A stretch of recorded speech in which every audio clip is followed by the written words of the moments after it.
Bien, alors nous revoici ensemble. Il y a eu un bug, on doit dire en français, B-O-G-U-E. Voilà, il y a eu un bug que notre équipe, avec Joachim, Raphaël, Thibault, ont commis. Et donc des têtes vont tomber l'issue, à l'issue de l'émission. Bon, je plaisante.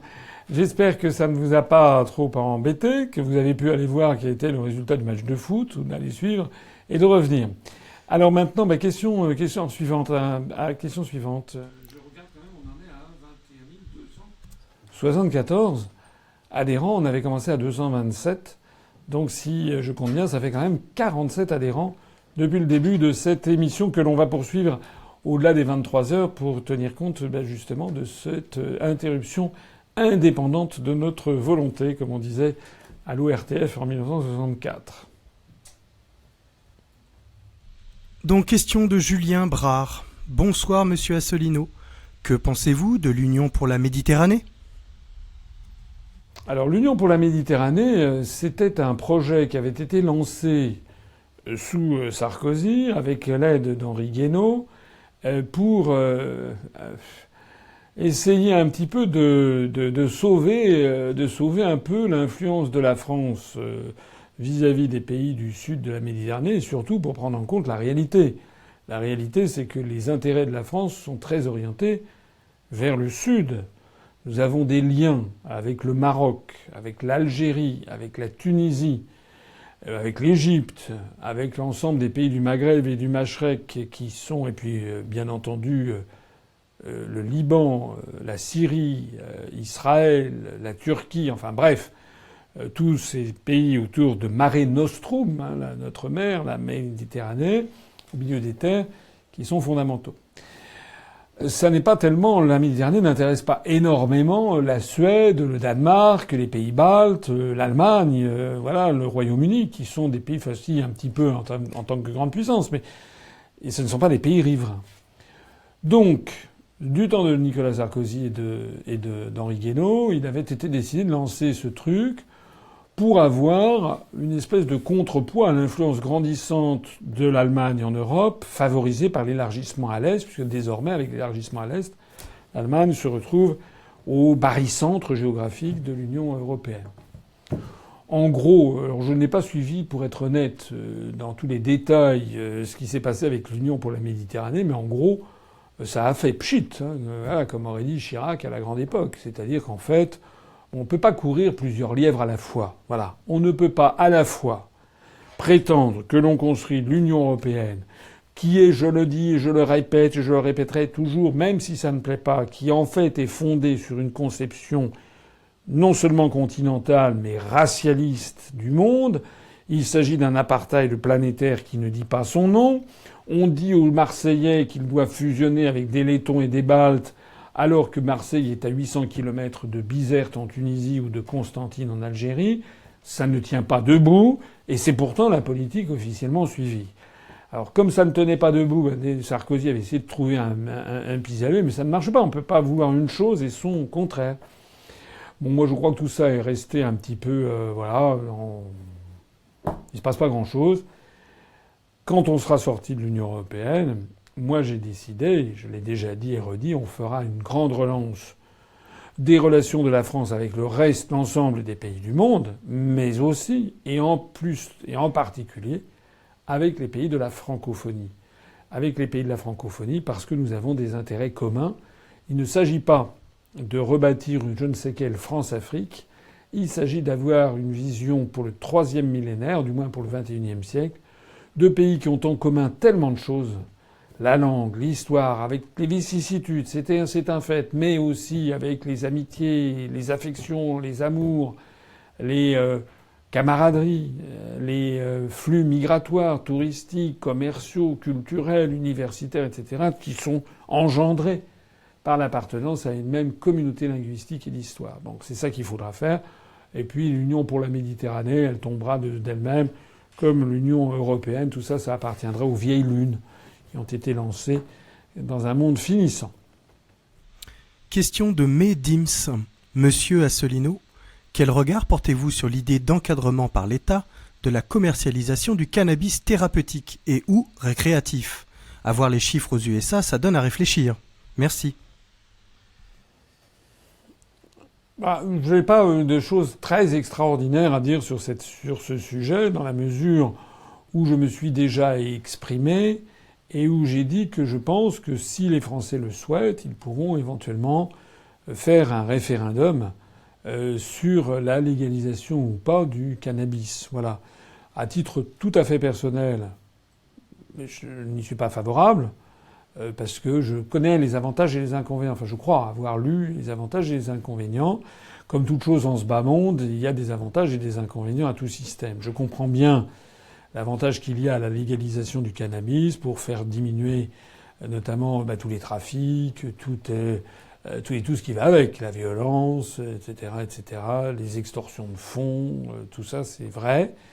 Mais je connais aussi les inconvénients de la légalisation du cannabis, puisque c'est quand même une substance psychotrope qui, d'ailleurs, n'a pas les mêmes effets selon les personnes, comme d'ailleurs le tabac, comme d'ailleurs l'alcool, qui n'a pas les mêmes effets et selon beaucoup de médecins quand même qui tirent la sonnette d'alarme. Mais cela étant, moi je pense que c'est un sujet qui fait débat dans la société française. Personnellement, je préférerais que la jeunesse française ait d'autres objectifs que de fumer du cannabis. Voilà. Je préférerais qu'elle ait plutôt retrouve de l'emploi, qu'elle retrouve une vision positive du monde, qu'elle fait ce genre de choses. Cela étant, on verra, on aura un référendum si nécessaire, si les Français le souhaitent. Question de Hortense Langard. Bonsoir, je suis étudiante en terminale et je trouve que le programme scolaire que j'ai suivi est souvent faussé, voire sans importance pour notre future vie de citoyen. Comment comptez-vous réorganiser le programme scolaire ? Allez-vous vous inspirer de votre conférence sur l'histoire de France ? Oui, ça, je trouve que c'est une bonne question. D'abord, dans le programme, il est question de revenir aux savoirs fondamentaux de l'éducation, c'est-à-dire, alors pour les petites classes, à partir de l'école maternelle et au-delà, il faut, me semble-t-il, en revenir aux savoirs fondamentaux. Savoir lire, écrire, compter. Connaître les bases de son histoire nationale et de la géographie. C'est déjà bien. Voilà.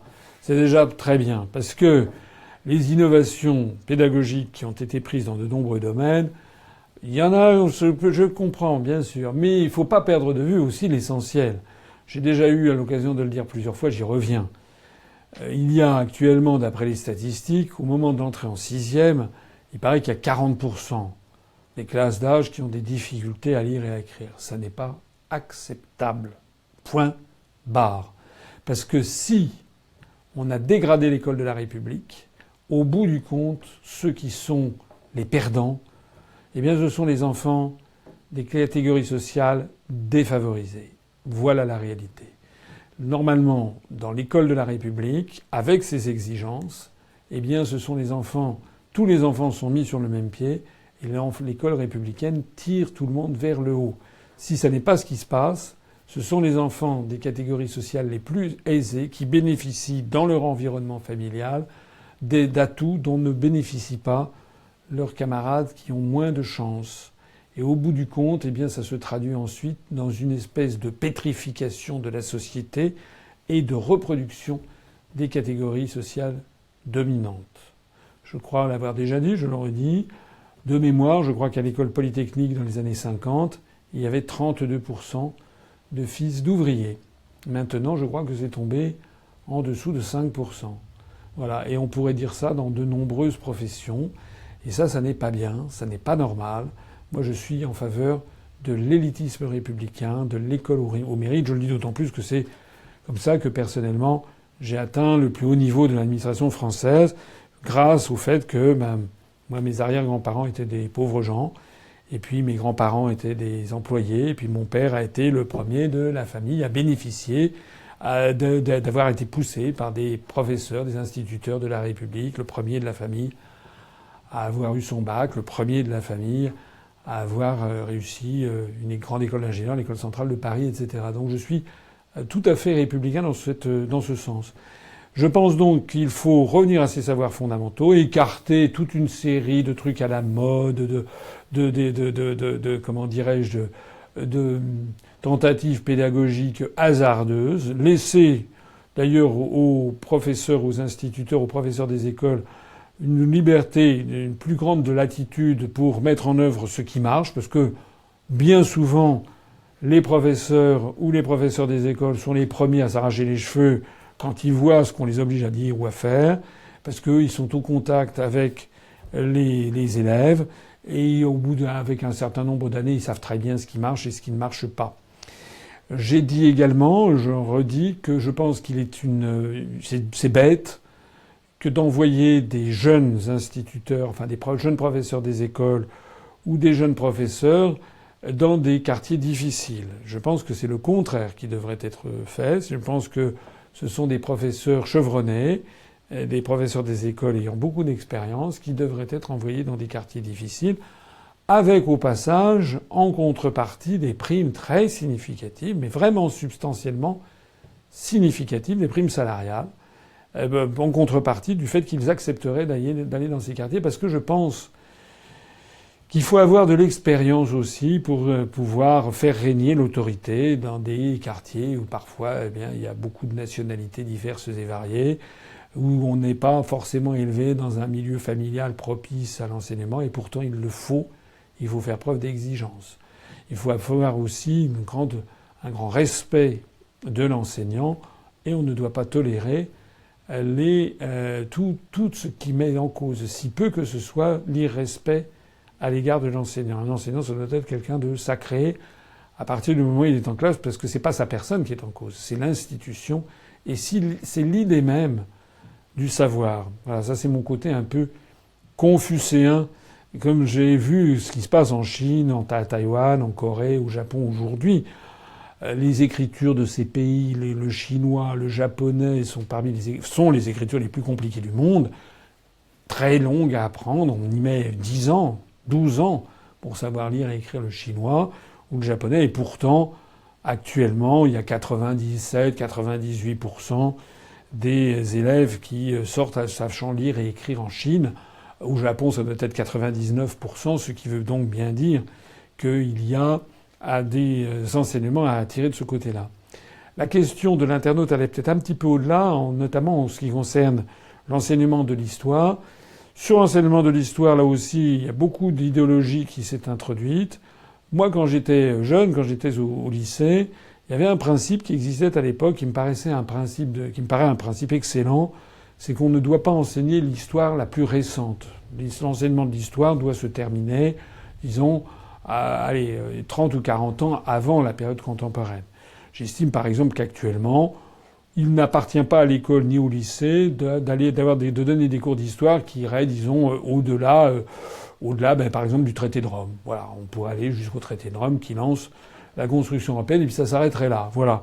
Mais moi, quand je vois que parfois il y a des cours qui parlent de la Constitution européenne qui a eu lieu il y a quelques années, avec bien entendu derrière, ça charrie une idéologie et une politique, en définitive, là, je dis que ça n'est plus l'école de la République, je dis qu'on est dans une société crypto-totalitaire qui essaye d'influencer politiquement les enfants dès le plus jeune âge, et éventuellement pour que ça rétroagisse sur les parents. Alors là, c'est un univers de type orwellien. Et puis plus fondamentalement, je pense qu'il faudrait en effet bien faire comprendre un petit peu l'histoire. C'est pas toujours très bien enseigné. Et donc là, c'est des questions pédagogiques. Insister sur la chronologie, mais aussi, comme le disait Fernand Braudel, les temporalités différentes, les temps courts, les temps moyens, les temps longs. Bon, ça c'est de la pédagogie plus en détail. Mais voilà un petit peu ma vision des choses. Question de Luc Kermorgan. Bonsoir Président. Avez-vous pensé à votre protection ? Le fait d'arriver en première ligne nous fait craindre pour votre personne. C'est aimable à vous de vous en préoccuper. Effectivement, depuis que je suis candidat officiellement prononcé par le Conseil constitutionnel, que je suis officiellement candidat à l'élection présidentielle, le ministère de l'Intérieur, comme il l'a fait pour tous les autres candidats, a mis à ma disposition donc un officier de sécurité, ainsi que, quand je circule dans Paris, une voiture avec un conducteur qui relève du service des hautes personnalités de protection des hautes personnalités. Enfin, ça s'appelle plus le SPHP, ça s'appelle le DS, je sais plus comment. Enfin, c'est la même chose. Et donc j'ai deux fonctionnaires du ministère de l'Intérieur qui, je dois reconnaître, sont particulièrement gentils, sympathiques, prévenants, attentionnés, discrets. Enfin, je n'ai qu'à m'en féliciter. S'ils me regardent, j'en profite pour les remercier. Voilà. Au-delà de ça, je dirais que bien sûr, on ne sait jamais ce qui peut arriver, mais il y a quand même quelque chose qui me frappe, c'est que je suis reconnu de plus en plus, heureusement. Maintenant, la notoriété progresse grâce aux médias. Eh bien, je n'ai jamais été agressé dans la rue. Voilà. Les gens qui me reconnaissent, toujours. Alors, il y a des gens qui me reconnaissent et puis qui passent leur chemin sans se manifester à moi, mais tous les gens qui viennent me voir c'est toujours très gentil et toujours des hommes de l'encouragement. C'est formidable, continuez, on est derrière vous. J'en suis touché. Je n'ai jamais été insulté dans la rue, je n'ai jamais été pris à partie. Peut-être qu'un jour ça viendra, mais en tout cas, je pense que c'est un signal. Ça veut dire aussi que je pense que plus on se développe, plus notre notoriété se développe, plus les gens vont se renseigner et plus en fait ils découvrent que le parti politique que j'ai créé est un vrai parti de rassemblement qui porte haut et fort toutes les valeurs d'égalité, de justice de la République française, de large rassemblement. Qui ne s'y reconnaîtrait pas, en fait? Question de Aude Lezage. Bonsoir Monsieur Asselineau. Comptez-vous augmenter le budget de la justice ? Oui, il faudra augmenter le budget de la justice. Je crois que je l'ai précisé dans le programme. Il y a un véritable embouteillage dans le ministère de la Justice qui se produit. Il est extrêmement difficile parfois d'obtenir gain de cause, d'avoir une justice avant des mois, parfois des années. Il paraît que lorsqu'on va... il se trouve que je n'ai, heureusement d'ailleurs, je n'ai jamais eu affaire personnellement à la justice. Ma femme n'est pas mon attaché parlementaire, d'ailleurs je ne suis pas député.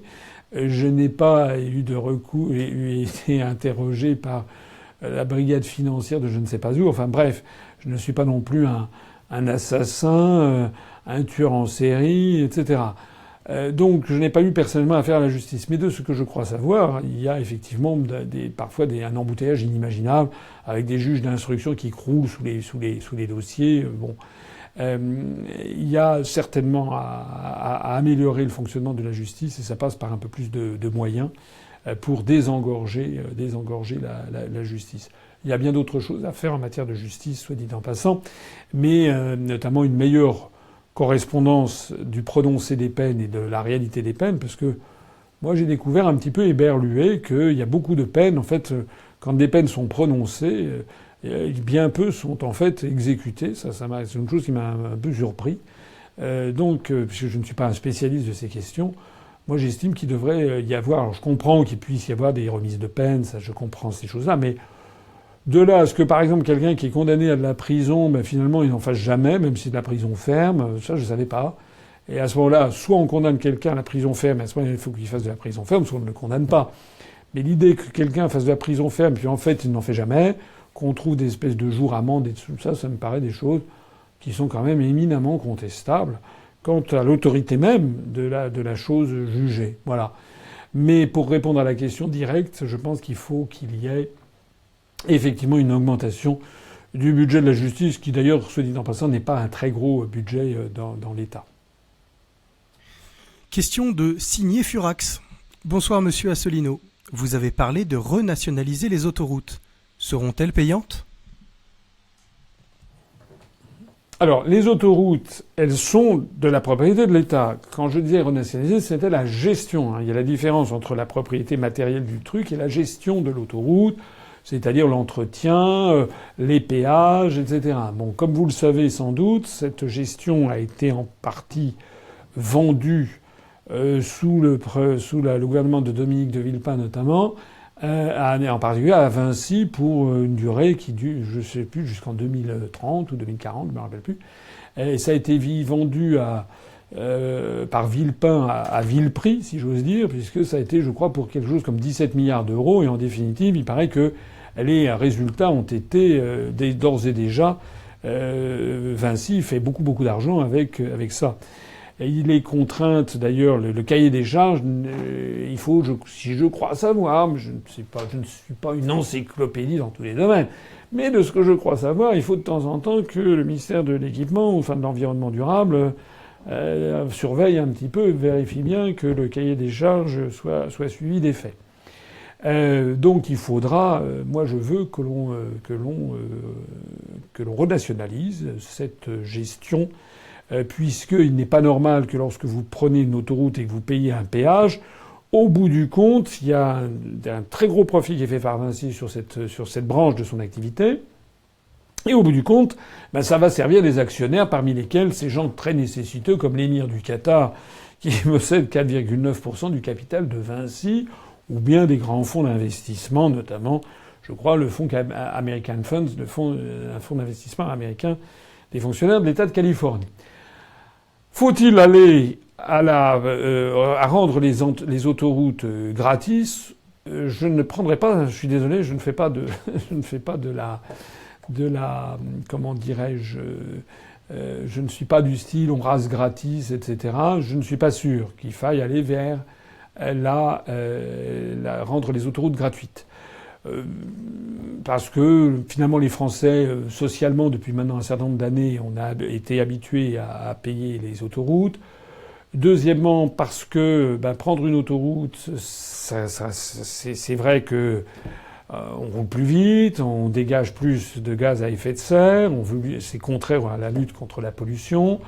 Ça nécessite, les autoroutes nécessitent quand même des gros travaux constamment d'entretien. Il me paraît pas tout à fait illogique que ceux qui prennent des autoroutes y participent. En revanche, ce qui me paraîtrait important et même nécessaire, c'est que on limite les augmentations, que ça reste socialement acceptable, et peut-être aussi que l'on augmente les tarifs pour certains véhicules. Voilà. C'est-à-dire que le véhicule de monsieur et madame tout le monde qui prend l'autoroute, à mon avis, on pourrait bloquer les tarifs pendant un certain temps. En revanche, les grands transporteurs routiers, les espèces de semi-remorques, notamment qui sont immatriculés à l'autre bout de l'Europe, venant de Pologne, etc., et qui traversent le pays pour aller en Espagne ou au Portugal et retour, ou des camions immatriculés en Bulgarie, etc., là, je pense que l'on pourrait augmenter de façon tout à fait significative les tarifs. Je signale d'ailleurs au passage que, sauf erreur de ma part, lorsqu'on entre avec sa voiture en Suisse, on va dire que je suis obsédé par la Suisse, mais enfin nos amis helvétiques ont réfléchi à beaucoup de choses. Lorsqu'on entre en Suisse avec une voiture ou un véhicule immatriculé dans un autre pays que la Confédération helvétique, on doit payer une espèce de taxe annuelle que l'on colle sur le pare-brise et qui permet de circuler sur les autoroutes suisses. Parce que finalement, si vous n'êtes pas citoyen helvétique, vous ne participez pas par vos impôts à l'entretien du réseau routier. Moi, je pense qu'on pourrait envisager... Alors, il n'y a pas besoin de vous dire que c'est évidemment totalement interdit dans le cadre de l'Union européenne, ce que je vais dire maintenant, mais j'attends bien, justement, puisque je veux sortir de l'Union européenne, et de plus en plus de Français qui nous rejoignent le veulent avec moi. Je pense que l'on pourrait très bien établir une taxe sur ces transports routiers. Il suffit de prendre, par exemple, l'autoroute entre Paris et Lille. C'est dingue. Parfois, c'est une cohorte de semi-remorques les uns après les autres immatriculés à travers toute l'Europe. Je trouve que s'ils avaient une taxe supplémentaire, par exemple, à acquitter par rapport aux véhicules français, puisque finalement ces autoroutes servent au transit intra-européen, alors que ces pays ne payent absolument rien pour entretenir les réseaux routiers, je trouve que ça serait pas mal. Ça vaudrait d'ailleurs cette taxe aussi pour le réseau routier national qui n'est pas en très bon état et qui se dégrade, et il manque des investissements sur le réseau routier national. Voilà ce que je pense. D'ailleurs, au passage, s'agissant du réseau routier, puisqu'on parle du réseau routier, il y a eu des réformes qui ont été faites. Enfin, tout allait très bien avant. Avant, il y avait des autoroutes qui étaient gérées par l'État, avec éventuellement donc qui étaient avec un péage. Il y avait des routes nationales, et puis il y avait des routes départementales, et puis il y avait des routes communales. Mais tout ça était très clair. Ça correspondait à la République, au département, à la commune. Et puis, depuis un certain nombre d'années, tout ça s'est emberlificoté. On a des routes nationales qui ne sont plus nationales, qui ont été dégradées, qui sont des routes qui sont attribuées aux départements. Mais alors on ne comprend plus si elles sont des routes départementales. On voit par exemple, j'ai vu en Alsace une route deux fois deux voies, une route départementale, alors que ça, a priori c'était au moins une route nationale, sinon une autoroute. On a des systèmes qui ne sont pas clairs, avec une répartition d'ailleurs des rôles qui n'est pas claire non plus, avec des différences, puisqu'on veut, semble-t-il, aller toujours sous la demande bruxelloise, aller vers une espèce d'hétérogénéisation croissante du territoire français, ce qui va à rebours de notre tradition française d'unification nationale. On est parti actuellement, si on laisse les événements se dérouler, je suis bien convaincu qu'à horizon de quelques années, on nous expliquera qu'il faut que les routes nationales ne soient plus nationales, qu'elles soient données à des régions, et puis etc., et puis qu'on passera d'une région à une autre. C'est comme si on revenait à la France d'Ancien Régime, quand on passait d'une province à une autre, et puis on aura des différences à la fois dans la signalétique, des différents... Bon. Tout ça, c'est peut-être une espèce de fantasme devenu d'outre-Atlantique, je n'en sais rien. Tout ça, ça ne me paraît pas satisfaisant. Moi, j'en suis resté au fait que la France avait, et encore pour une partie, mais avait le meilleur réseau routier du monde, grâce notamment à un fantastique corps de l'État qui était le corps des ingénieurs des ponts et chaussées, qui remonte d'ailleurs à loin. Excusez-moi, j'ai une extinction de voix brutale. Et donc, je pense que il faut en revenir à cette conception d'un réseau routier national qui vise à être ce qu'il a été pendant des années, c'est-à-dire le premier réseau routier mondial. Il est 23h20. Je vous propose de répondre à une toute dernière question. Une question de Caroline Marie, qui vous propose de finir sur une question cravate. Que signifie le signe asiatique sur votre cravate fétiche des interviews TV ? Vous savez, la cravate à grosses rayures noires et rouges ? 1. Ça n'est pas des rayures noires et rouges, c'est des rayures rouges et bleu marine. 2. Ça n'est pas un symbole asiatique, il s'agit tout simplement du symbole du Stade français, c'est-à-dire du Stade français de rugby. Voilà. Donc c'est une cravate du Stade français de rugby. Ça, c'est pas un symbole. 3, je la mets pas tout le temps, faut pas exagérer. Quand même, on va me faire rougir, on va me dire qu'il va falloir que j'étoffe ma garde-robe. D'ailleurs, je ne l'ai pas ce soir. Je la trouve assez sympa cette cravate parce qu'elle a un côté bleu, blanc, rouge, voilà. Et puis elle est assez, elle se voit, elle est bien, voilà. Je l'aime bien en tout cas. Mais j'ai d'autres cravates, rassurez-vous, et il ne faut pas y voir midi à 14 heures. Je crois qu'il est temps d'arrêter ici notre direct. J'ai failli avoir une extinction de voix. Je vois que nous en sommes à 21 280 adhérents. On avait commencé à 227. C'est-à-dire que si je compte bien, ça fait donc 53 adhérents, c'est ça ? 53 adhérents au cours de ce direct, qui vient en plus de tout ce qui nous rejoint tous les jours. On a eu d'ailleurs, au cours des tout derniers jours, des adhérents venus du monde entier. On a augmenté le nombre de pays où la UPR est présente de 7 ou 8, je crois. Bosnie-Herzégovine, on a un adhérent au Gabon, un adhérent au Liechtenstein, un adhérent au Soudan, c'est une adhérente d'ailleurs, un adhérent en Syrie, un adhérent aux Maldives, un adhérent... je vais en oublier un ou deux. Enfin, ça fait partie de ces nouveaux pays où on a, je crois, maintenant 96 pays du monde où on a des adhérents. On a aussi eu des nouveaux adhérents à Saint-Pierre et Miquelon. Ça, c'était une petite satisfaction. C'était le dernier territoire français, collectivité d'outre-mer, où on n'avait pas d'adhérents. Voilà. Donc maintenant, on a des adhérents dans tous les départements, territoires d'outre-mer de la République française, avec ces 2 adhérents auxquels je transmets toutes mes amitiés et mes salutations venues de Saint-Pierre et Miquelon. Je tiens à dire avant de terminer que demain soir, nous aurons un autre direct, mais pas avec moi cette fois-ci, parce que moi je serai à Brest, puisque le lendemain matin, Je participerai au congrès de la FNSEA. Demain, donc, nous aurons un direct qui sera animé par Adrien Riondet. Adrien Riondet, que vous connaissez, qui est notre directeur de campagne, qui viendra vous présenter à 21h en direct un résumé de la la grande fête que nous avons eue le 25 mars dernier pour les 10 ans de l'UPR. Je m'adresse ici notamment à toutes celles et à tous ceux d'entre vous qui n'y étaient pas, qui en ont entendu parler, ou qui l'ont vu de loin, ou qui n'y ont pas assisté. Eh bien, Adrien Riondet vous montrera toute une série de documents qui montreront le résumé des intervenants. Nous avons eu des intervenants français, des intervenants étrangers. Il montrera également des micro-trottoirs que nous avions réalisés, les discours des maires qui se sont exprimés, des reportages, des témoignages venus d'adhérents à la fois en France ou de l'autre bout du monde, et puis également le discours de clôture que j'ai tenu. Voilà.